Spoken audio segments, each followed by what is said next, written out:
All right, everyone, my name is Darren Dedo. I am from Phoenix, Arizona, originally from Seattle, and I was a traditional journalist who worked for ABC, CBS, Fox for 25 years as an anchor, reporter, producer, videographer. So I really got a background in what you would call, I guess, traditional news that you would see when you turn on the TV.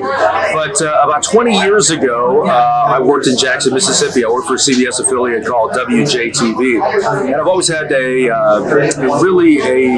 interest in the paranormal because I grew up in the Pacific Northwest in Seattle, and in the 70s and the 80s, Bigfoot was a really big deal, and that kind of got me interested in what is out there, and then that kind of morphed into UFOs, and then ghosts, and one of the experiences that I was really a skeptic for a long time. But when I was 21 years old, my grandfather died, and he had a long life, but he helped to build the house that I grew up in with my father. And what was interesting was after he passed, I would say maybe a couple of weeks later, I started hearing this noise coming from the garage, and I thought it was kind of odd. At first I was like, I thought it was a house settling or something like that. Well, what it sounded like was hammering. So the first time I kind of dismissed it and said, like, okay, you're just imagining things, it's no big deal. Then like a couple days later, I heard it again, and it kind of started connecting with me. It's like, okay, Grandpa and Dad built this house. Of course, he just passed away, and it was interesting. During his eulogy, they talked about how don't stand over his grave because he's building a house for all you guys, which was really kind of gives me chills right now. And so it was kind of weird, didn't really think much of it, and then all of a sudden, a few weeks later, this hammering and like this knocking sound started in the garage. Well, finally, one day, I think it was the third time, I got so freaked out about it that I was like, okay, I got to go down there, because I thought there was somebody like breaking into our house or something like that, rummaging through our things. And I went down in there, and I kind of confronted whatever was going on, and it was happening again, but you could hear it, but there was like nobody else in there except for me. And finally, I'm like, I wonder if this is like, Grandpa died like 2-3 weeks, before that. Is he building that house, so to speak, that they talked about during his eulogy? And I finally just said, like, hey, Grandpa, I love you. Thank you for everything you did for me, for Dad and everybody else, the rest of the family. But I got to tell you, what you're doing right now, it's kind of scaring me. I appreciate that you're kind of building that house for us, but I would hope that you could, would you mind stopping? And so, basically said, I love you and goodbye, and shut the garage door. And that was the last time that I ever heard the hammering ever again. And so at that point, it kind of changed everything in my life. Even though I love the Bigfoot, the UFOs, and the ghosts and everything, I was like, people's imagination. That was kind of the turning point as far as really believing in the paranormal, that, okay, I don't think it was coincidence. I don't think it was the house settling. Obviously, there was nobody breaking into the house. So to this day, I believe that it was him. And for some reason, I have the sense that he's always with me. And a few weeks ago, I actually went to a Paracon up in Kansas, where I used to work in Wichita, and was doing a reading. And it was interesting because the woman's like, yeah, you have this older gentleman, kind of military style, that he's with you all the time, and he says he's very proud of you. And I kind of get emotional even about it right now, because I think he's always been with me ever since that. And that's like back in 1990. It was like 1991. And so fast forward, I know that was kind of my backstory. That back to Jackson, Mississippi, I met Rick, who was a buddy of mine. He was kind of doing the web at that time, and I was the morning anchor and reporter. I said, I watched this show Fear on MTV. It was like this game show, reality show, where they would put these people in these haunted spots. It was faked, obviously, but it was kind of cool because they were investigating this paranormal stuff. And I think at that time there was also a haunting, maybe, or haunted history. And I was like, oh, this is a really cool show. What if we did it on a local level? Because it was, we were a smaller city, Jackson, Mississippi, and other areas about that. What if we did like a paranormal type, some pieces like that, just to see what people think about it? So we started doing them in 99 and 2000, and it's kind of escaping right. Rick will talk about what we call it. I think it was Ghost Hunt, that's what it's called. So we started going to a few places in town, in the area, that were supposedly haunted. And it was pretty cool because we got a great response, excuse me, because it wasn't, crime, it wasn't education, it wasn't abortion or anything like that. It was just like, kind of a lighthearted thing, in the world with all the bad stuff that was going on. People go, oh yeah, I know that spot. I remember it was a creepy old place. I didn't know it was haunted. So we started doing stories about that, and it kind of it morphed into a 30-minute special that we actually won an Emmy, a regional Emmy award for it, that we actually shot on location at Sloss Furnace in Birmingham, Alabama. But one of the places that we went to was Meridian, Mississippi, and as you can imagine, in a place like Jackson, Mississippi, and other areas around there, it's got a rich history, a tragic one with the Civil War. And so we went to a place called Marihope Mansion, which was in Meridian, Mississippi, which is a little over an hour from Jackson.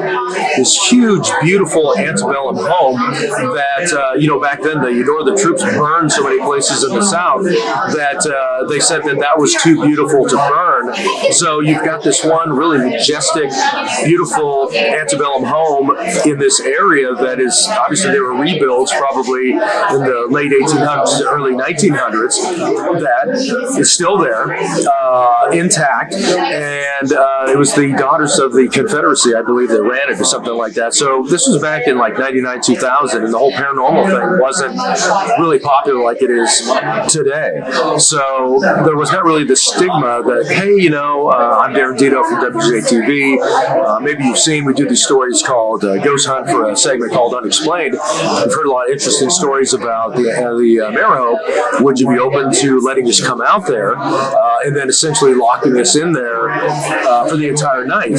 Which obviously way pre-Zach Bagans or any of those, Jason from Taps and Grant. And so they were a little reluctant because they're like, it's a historical place. I don't know if we really want to tie paranormal or haunted or anything with that. But finally, Rick was very convincing, very nice guy. I'm obviously a Yankee, so that was a little weird, but he was born and raised in Mississippi, so they were more warm and receptive to that, so they finally said yes. And I believe this was like maybe the third place we kind of investigated. Just creepy as soon as you got there. So you drove in, like I said, it's through this neighborhood, and you're kind of like, there's a haunted house in this place, and all of a sudden you kind of roll up here. Here's this old antebellum home. It's got like trees, beautiful property. And so we go in there, we bring our equipment and everything. I wouldn't say it was like an uneasy feeling, but you could kind of tell like it was kind of maybe supercharged a little bit. And so we began the investigation. We actually did some interviews. It was an antebellum home. It kind of went through many phases. At one point it became an apartment. It was several units in there because it was a big antebellum home. And we talked to a woman named Shelva Strange that lived there, probably was maybe 5-10 years before its current condition where it's more of a tourism spot. It's a museum. And she said that a lot of weird things would happen. And she lived, I believe it was either upstairs or maybe it was downstairs, that every night she would kind of hear the same thing. She would always hear like a door open, slam, and footsteps, and then another door that would slam again. And she always like, well, what the heck is that? It was like it was on a loop, so like a residual haunting. Well, she came to find out that like back in the 1920s and 30s, it was still apartments. That supposedly there was a teacher named Marcus that for whatever reason, this was probably the last day of his life, that he would slam his door at a specific time, hear the footsteps, the door would slam again. Well, come to find out that he actually killed himself in his upstairs bedroom. So it was almost like poor guy was having a bad day for whatever reason, but he's on this loop of kind of committing suicide. Never hear a gunshot or anything like that. But like every day at the same time, this was happening over and over. Interesting story. Her sister was a caretaker of the place, and she wouldn't talk about this, but we got it through Shelby and some other folks, that one day she was downstairs in the area, and there was kind of like a daylight basement window. And for whatever reason, she kind of became disoriented, and she like passed out. And whenever she came to, she kind of got up kind of groggy, and she kind of looked out the window, and she saw all these Civil War soldiers, not reenactors, that were kind of like transparent Northern troops that were kind of like mounted outside in kind of the driveway area of the Marihope in the driveway area. And she was kind of like, am I seeing, what's going on? She thought maybe she had like a stroke or something like that. So she did one of those. She saw them, kind of locked eyes with them, and then she did like one of these things where she looked away And of course, I know it's cliche. Once you look back out there, they were all gone. She didn't like to talk about that story. Matter of fact, she wouldn't let us interview her when we did the story there, because I'm like, for TV, what an awesome story that would be. But she's like, no, she didn't want to talk about it. So we got Shelba's, versions of events that she had there. So we did all the traditional stuff. Now, granted, it's 1999. All the stuff was not as high tech as it is. We had like a digital audio recorder. I had like a Sony night shot camera that I had to pay like $1,200 for, which you can get on Amazon for like $200 today. I think we had like a tri-field meter or a Gauss master or something like that. So we began our investigation, kind of did sweeps through the house. It was very kind of uneasy. We put cameras up in certain areas still to like try to record any kind of paranormal activity. So we did some gathering research, and we did our interviews with people like Shelba and a couple others, and we decided to leave my camera running, and I think we had another, it was a night shot, so we left the light on, and some digital audio recorders. Just wanted to go out and grab a Coke or something like that, take a break, because it was getting late, started to get kind of tired. And it was interesting because you could hear us leave the building. We shut the door. You could hear, it was our photographer Rob Ruffin hit the car alarm, the beep beep. You can hear us opening the car doors. You can hear us closing the car doors. And it was a gravel driveway. We started driving down the driveway to go out to the convenience store, which was like a mile away. And I kid you not, as soon as we closed our doors, and you could kind of hear our tires, getting more faint as we drove down the driveway, it's like the house came alive. You started hearing like banging, and like it sounded like some people were like tapping on the cameras, which was kind of weird. And it was just really like, okay, they're like, oh, they're gone, now we can do our thing. So it's like, oh, you guys couldn't do that basically when we were in the house. I'm like, thanks a lot. So when we got back, we kind of listened to some of the digital audio recorders. So we're like, what the hell is that? That was kind of weird. Of course, we didn't really realize what was on video until we got back to the station. We started logging and everything like that. That was pretty cool. But the weirdest part was we were all sitting downstairs, kind of like it was like the living room area. And I remember Rob was sitting in a couch. I think Rick was over here. I was kind of laying kind of on my back, just on the carpet of the floor. But we had my camera, the Sony camera that was rolling at the time.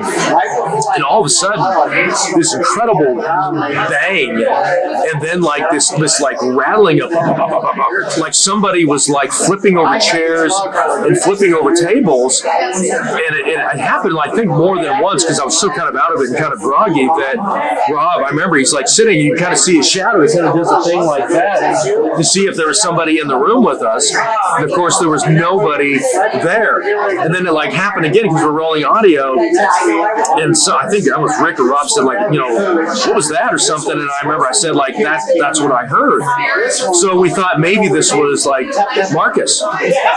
So we went running upstairs to see where his bedroom was and kind of the area where they would hear the footsteps. And there was nobody there. But then we went into another room that was supposedly haunted by a spirit named Eugenia Gary. Now, what the thing is weird about her was her family like purchased the mansion, and I don't remember what year it was, but she like died before they even moved in.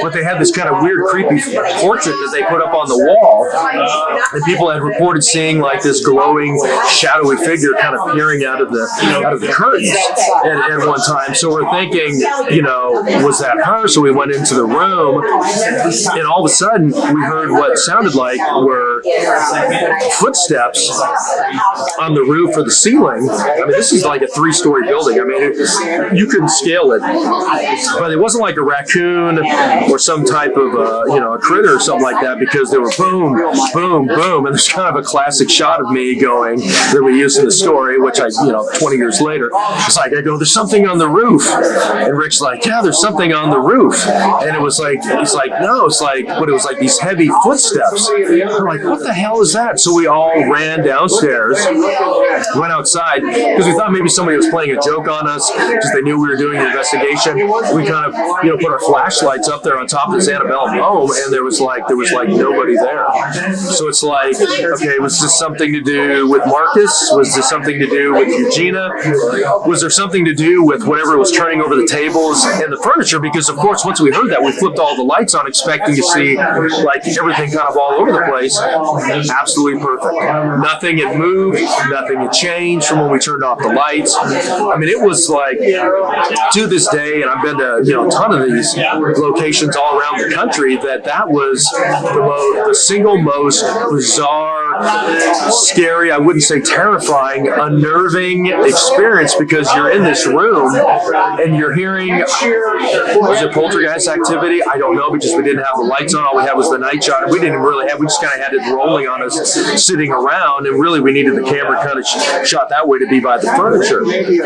So put together, went back to the station, put together the story, got the knocks on the cameras, heard some bangs on the wall, had the digital audio recorder footage. Fortunately enough to run the camera to get this a couple of times. So we put together a really good story, and it became part of this 30-minute special that we did. We kind of taped on location at Sloss Furnace in Birmingham, Alabama, but kind of merged all the stories that we had done on our ghost hunt thing. So anyway, fast forward, I ended up moving to Oklahoma. I got a job. Rick stayed there, and they continued to do some of the. It was a series called The Unexplained.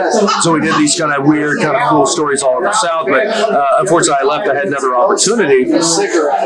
Left for 15 years. I actually came back to Jackson to be an anchor at one of the other stations. Kind of got back into the paranormal thing. It was kind of cool. People remembered us that were like little kids, like, oh, I remember watching you guys when you did these ghost stories. Made me feel very old. I'm like, yeah. So I met another paranormal group and kind of got a bond with them, a relationship. They knew about what happened at the Marihope, so I got an opportunity to go back. Of course, this was like 15, 16 years later. Kind of pumped, is it going to happen again? Will we have the whole Marcus, the footsteps, the turning over of furniture? It was a lot quieter. Didn't really have any audio evidence, but I will say the one thing that was weird, and it was still in the same location, because this was the living room. There was a hallway. Then there was kind of like a dining room, and they kept it pretty much intact, is what the ladies of the Confederacy that ran the place. And we're in that area, and I had it was like one of the meters, basically. It was like a ghost meter, which was not really that great. No, actually, it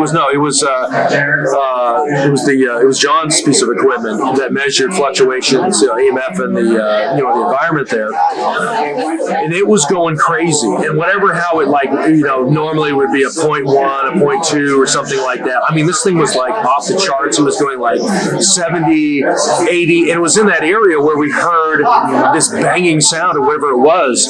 So I'm thinking, okay, is there like some kind of electricity or something? Is there like pipes or whatever? No, there was nothing in that part of the house. But this thing was like freaking out, and I was showing it.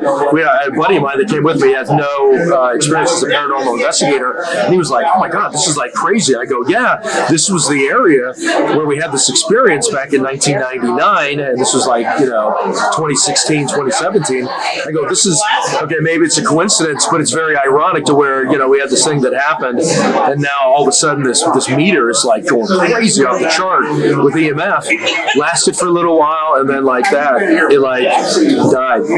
And so the house was not quite as active as I thought I remember it being, but it was that experience happening, that many decade plus later in the area where we heard this weird sound that, to have this kind of a piece of equipment that just would react like that, it kind of had me thinking like, okay, there's something here. And did it like, oh, it's this guy.